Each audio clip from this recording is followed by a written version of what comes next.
Are you tired of your butt sagging? I know I am. Not of your butt, but of my butt. When I don't squat or use my lower body, things start to get a little soft. So for today, we're gonna be going over movement that you can incorporate to lift your butt and strengthen your core and legs, as well as a little workout that you can do to improve your conditioning. So let's get started. Today, we're gonna be using a barbell and a squat rack. We're gonna be going over the barbell back squat. So imagine the squat rack is here. The bar will be in that squat rack. You're gonna have your hands right outside the shoulders. You're gonna pull yourself underneath. Hands gonna be right outside the shoulders. Like I said, I like to wrap my thumb on top of the bar like so. So it's on the same side of my fingers versus underneath. This is gonna give you a safety feature if you are bailing the barbell for any reason. If you can't get out of the hole, you can't get out of the squat, then that is a good safety piece. So points of performance, your feet are gonna be underneath your shoulders, toes turned out slightly. I'm gonna take a big breath, brace my midline, push my hips straight down, getting my knees to track over my toes. I'm getting my hip crease below top of the thigh.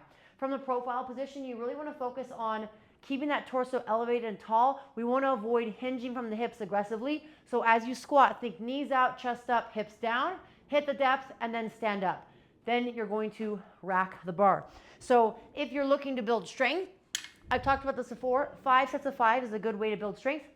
You could also do 5 sets of 3 with about 2 to 3 minutes of rest at around 80 to 85% of your 1 rep max. If you don't know your 1 rep max, that's okay. Use a challenging load or a heavy load and use that same weight across the board with that rest. Now, before we move on to the conditioning piece, I just want to give my condolences to anyone that was affected or impacted by the bridge that fell or collapsed in Baltimore. It was the Francis Scott Key Bridge.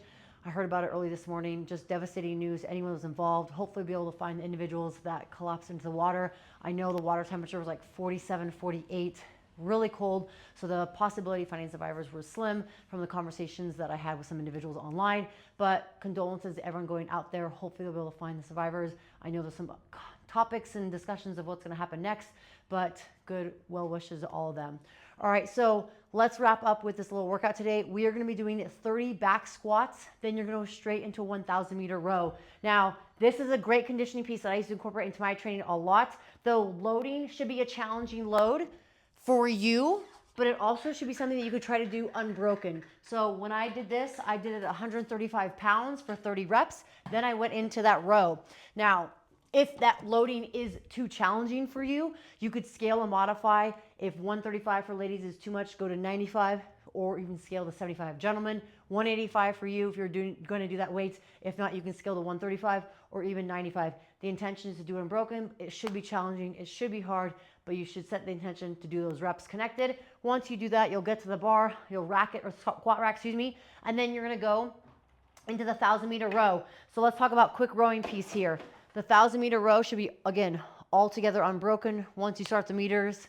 And once you start pulling, you shouldn't stop until you hit the 1,000 meters. Points of performance for the rower, I have in a video you guys can check out if you want more details on rowing. But the balls of your feet are going to be at the ridges here. You're going to tighten the straps where the toes meet the feet. Hands at the outside of the handle. You're going to drive with your legs.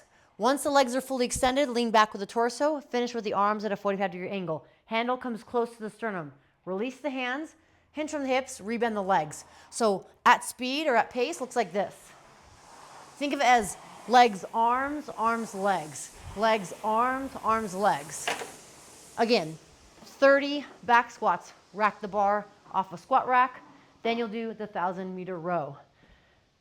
Now, if you guys get after this, feel free to comment below. Let me know your time and what you thought of this workout. Also, let me know what weight you used. And I would love to hear from you guys of what you want to see more. Is it more workouts? Is it tutorials? Is it more trending topics that's going on in life right now?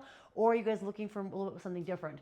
Please feel free to leave a comment below, subscribe, and stay tuned for more. And if this was helpful, please share with other people. I'm looking to grow my channel and looking to hopefully inspire other people to start their fitness journey or reignite their fitness journey if they've taken a break. Thank you guys for tuning in. I'll see you next time.